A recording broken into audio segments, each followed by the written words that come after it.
Hey, what's going on, man? Coach Tyler here with Black Diamond Softball and Fitness, and we got a brand new episode of the Foul Pole to Foul Pole Daily Show for you. Today is Monday, February 5th, and we are getting ever so close to the start of the 2024 season. I think everybody gets going between now and probably the end of next week, middle of next week.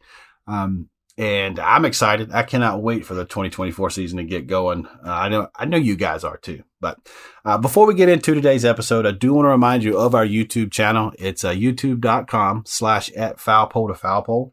We post all of our video versions of the podcast over there. So I know you've heard them over here, but if you wanted to see kind of what the guests look like and who they are, go check it out. We do some video breakdowns. We look at different game films. We'll look at drills. We do a lot of different stuff over there. So go check that out. Hit that subscribe button and turn on the notifications so you don't miss anything that pops out over there. All right. It's youtube.com/@foulpole-to-foulpole. All right. With that being said, I do want to get into Firecracker Day. That was this past weekend here in Conway, South Carolina. We had teams from all over the Carolinas come together. Heath Miller puts on an incredible day, actually 2 days worth of drills and skills and just camaraderie coming together, spreading the firecracker culture, and just spending a weekend really before the high school season gets going and before we jump into the spring and summer travel ball world that's just nuts right now. But anyway, we had Coach Tony Medina come out from California. Always awesome to watch him work. There's so many athletes that he's able to reach throughout the country, and we had him here again this past weekend, and just watching him help these young athletes develop and showing them the right ways to do things, and not just telling them, but actually showing them and explaining the different drills and things that's going to help them become better ball players. And, you got some 8s and 10s that are out there working with some 16s and some 18s. So it's really cool to see. Heath did a really great thing on Saturday with the lunches, had them break down into small groups, had them in the outfield where the older ones and the younger ones are kind of coming together and just talking about softball, talking about life and that kind of stuff. So it was really cool to see sort of the passing of the torch, because we do have some athletes that are going to be off to college within the next year or so. We were able to announce some of the commitments. Some of the older girls were able to get up and kind of, talk about themselves a little bit and their process. Coach Heath, really talked to the parents and the coaches about his experiences of where he was a few years ago compared to where he is now. And just the stuff that he's learned along the way, being in the Firecrackers organization, the culture, how it's affected him, and how he just continues to spread the good word about the Firecrackers. I mean, we have over 200 teams throughout the country. I think we're in 37 states now or something like that. So the brand is growing, but the brand is also growing in the right way. I mean, there's so many different organizations out there that will just allow anyone to slap their name on their jersey and call it a day. But with the Firecrackers, it's got to be the right fit. It's got to be you got to be willing to buy into the culture. You've got to, there's different things that you have to do to be a Firecracker, and we just don't open it up for anybody. Coach Tony Rico has been doing this for a long time, and I'm one of the lucky ones that gets to say, hey, you know what? If I ever needed anything or had a question or something like that, I can pick up the phone and I'm able to get a hold of Coach Rico. And there's a lot of coaches in our organization that are just like that. There's never a day that I've needed an answer to a question that I wasn't able to get it from someone within our organization, whether it's Heath Miller or Tony Medina, Sean Brashear, Coach Rico, just anybody. I mean, I'm sure there's people out there that are just like that have different relationships with different coaches within the organization. But that just goes to show you the type of culture that we have. And with a Firecracker Day weekend like we had this weekend, you can see it, man. There's, coaches are talking. We're doing like practice favorites. So it'd be one coach, hey, man, I love doing this drill at my practices, whatever. And it could be a drill or something, a scenario that you've never worked on or never seen before. So now you're able to add that to your repertoire, add that to your workouts. And coaches say, hey, man, I like how you do this drill, or have you ever seen this drill before, or something like that. It's just cool to kind of come together. And, for me, I'm able to work on the hitting stuff. And for all those athletes, every single athlete that was there this past weekend, I threw 10 or 12 soft toss pitches to every single one of them. And they were able to hit on my side and then hit on the other coach's side, Coach Brian. We had Coach Jody out there doing situational stuff. He's out there throwing pitches all day long.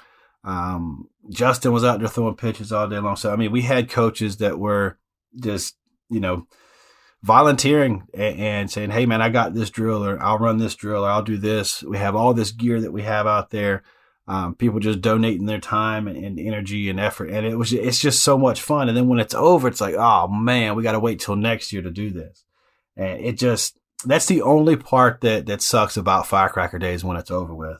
And I mean, we'll be talking about this one for weeks now or months now. And it's always like, when one is over with, when like last year, it's like, man, there's no way we're going to top this. And then of course this year we top it. So now we're looking at like, man, there's no way we're going to top this year's Firecracker Day. And I'm sure somehow, some way we're going to end up topping it for next year.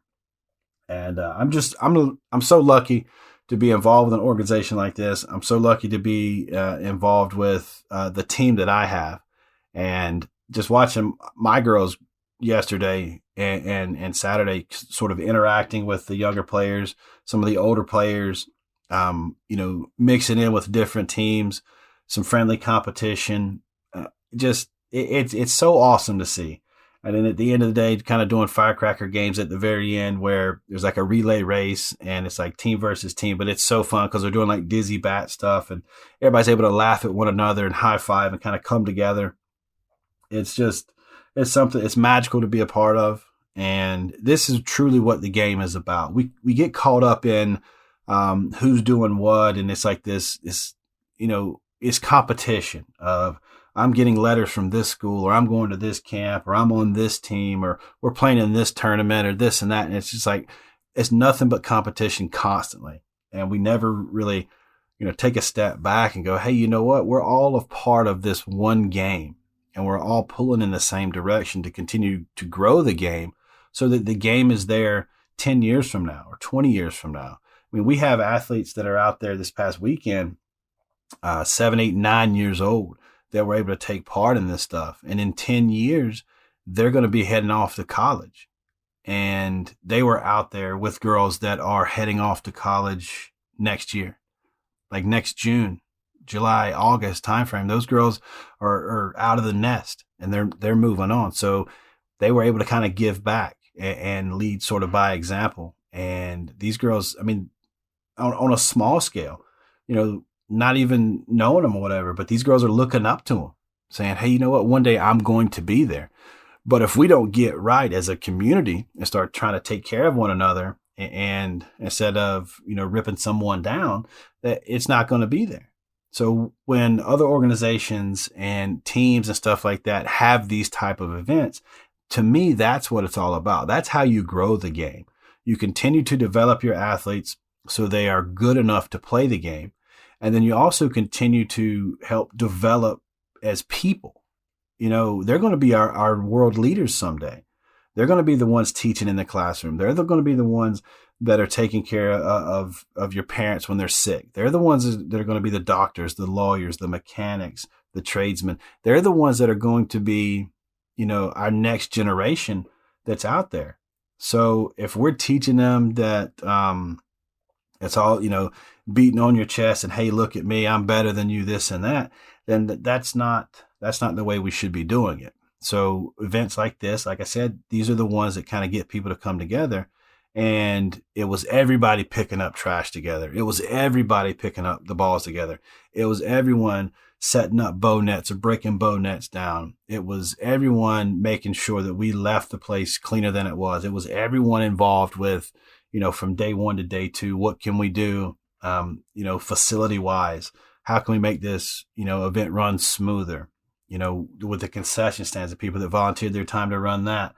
We got the maintenance crew that's there taking care of the field. The fields look incredible, and it kind of just all comes together. And that's what I like to be a part of.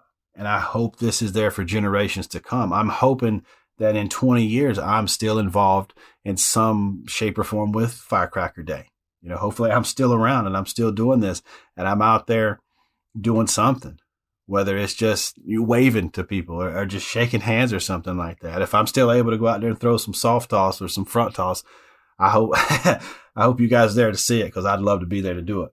But I just, this weekend it kind of just resets everything going into this new year, going into the new season and stuff like that. And just being a part of it is something special. So if you ever get a chance to be a part of a Firecracker Day, and you don't even have to have a team or a kid or nothing like that, just be a fly on the wall. It is something to see. There's so many different moving parts. There's so much action. I mean, these kids this weekend, I bet you there's some that didn't want to get up and go to school today because how tired they were. And it's just, man, nonstop laughing and carrying on and being serious in certain moments and being competitive and growing. And it's just all of it kind of wrapped up into one. I wish that softball in general was like this weekend. I wish if you had a definition of what softball is, this weekend is my definition of what softball is. So happy to kind of share my story of this weekend, and I'm sure there's more stories like that. Over there on our YouTube channel, we do have, it's about 20 minutes long of just nothing but pictures that were taken this past weekend. My team photographer, she volunteered and took some incredible pictures, and that's just to see the faces.